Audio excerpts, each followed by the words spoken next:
Oh God.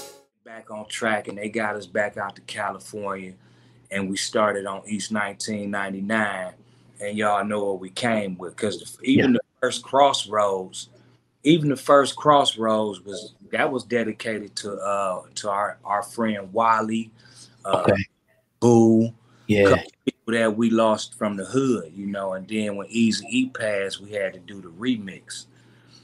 You know what I'm saying? So yeah, man, that was some trying times. But to add to Bone Thugs and Harmony, we took the hardest road that any I believe any MC could have took, far as like having to overcome differences.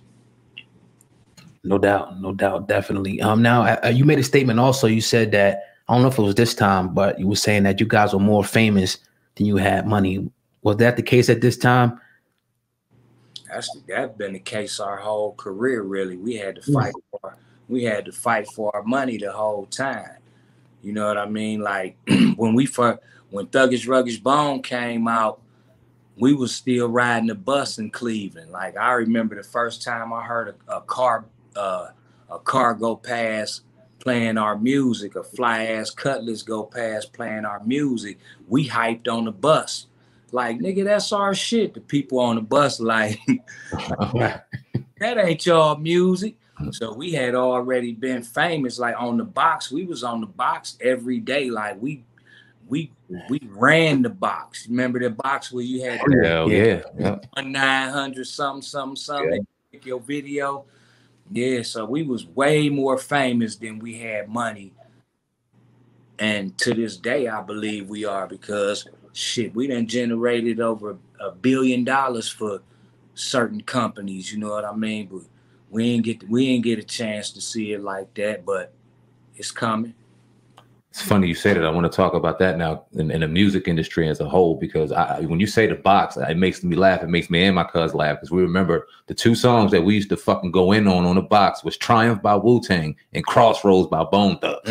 No doubt about it, absolutely. And so influential in our lives, man. And you would think, perception will say, oh, these brothers are on the top of the world. They got everything. But we all know as we grow older and get wise in the music game, in the music industry, that's not so much the case with our OGs in the game. So talk about the negative side of music, and that's the industry, and how you just that whole ordeal went down. I mean, well, the negative side of the industry was basically like, you know, that it was really the record industry, which it's not the record industry no more. It ain't no records to sell no more. Right. It's like, you know how they did artists, man. They when our first deal we signed was 12 points. 12 points is equivalent to 12% out of 100. Split that 5 ways, and you know, they give you big ass advances. Oh, I'm gonna give you $1 million advance, and you know, I'm gonna shoot you a video. I'm gonna do this to put you in debt all that money. You know what I'm saying? So it was designed to keep the record industry was designed to keep control over the artists.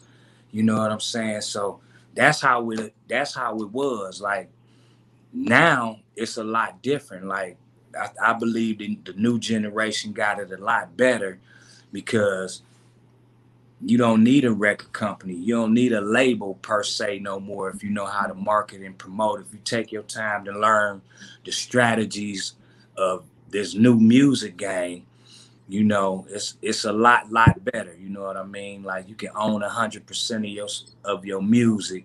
You can get a better distribution deal than you could without having to prove yourself so much. It took us 50 million records to sell, even to get back to 50% ownership in our music. You know what I mean? So now I'm totally independent, where I can go through a TuneCore, a DistroKid, or I can get a deal anywhere. The thing about it being so negative back then, they spent the money to help us build this millions and millions and millions of fan base.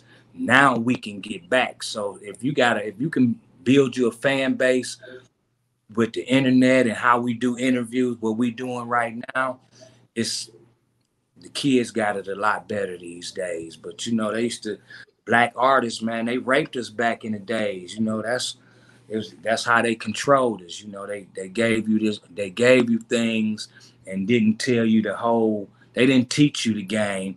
They just, you know, dangled that carrot in front of your head. But I was always a little smarter than that though, because I had more Thug records and I was learning early. Mm-hmm. You know, so it is some pros and cons, man. But you know, you just gotta study just gotta know what you know. You gotta know that it's show and it's business. If you can separate the two, you damn sure can be successful in this game. No doubt, no doubt. So let's go back to, you know, the career. Let's go back to Crossroads. So, you know, you guys do that at the time. You guys say a lot of people in your life was passing away. Everybody, you know, from your side, your brothers and everything. You do that. You know, Eazy-E, his you know, obviously not in the song, but his shadows in the song or whatever. Then we move forward, and you guys move, and Crossroad comes out, and it's the biggest thing out. Take us back to that. And does the fortune kind of change when Crossroad comes out in the industry? I mean, well, it was changing before that. Okay. We was already going through the thing with who was gonna own Ruthless and all that. So it was getting better. It always got better because we never stopped fighting.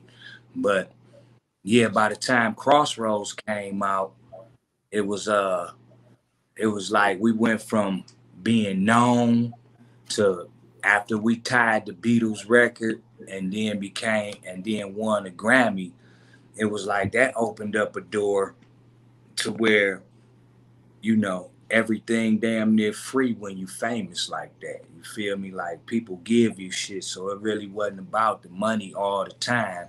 It was like it was different perks and things that came along with the fame. But yeah, our fortune was changing, man. We put out Crossroads. We went from 3 million records to 10 million overnight. You feel me? So we definitely was seeing a lot more progress, seeing a lot more of our hard work was paying off. So things was changing by the time Crossroads.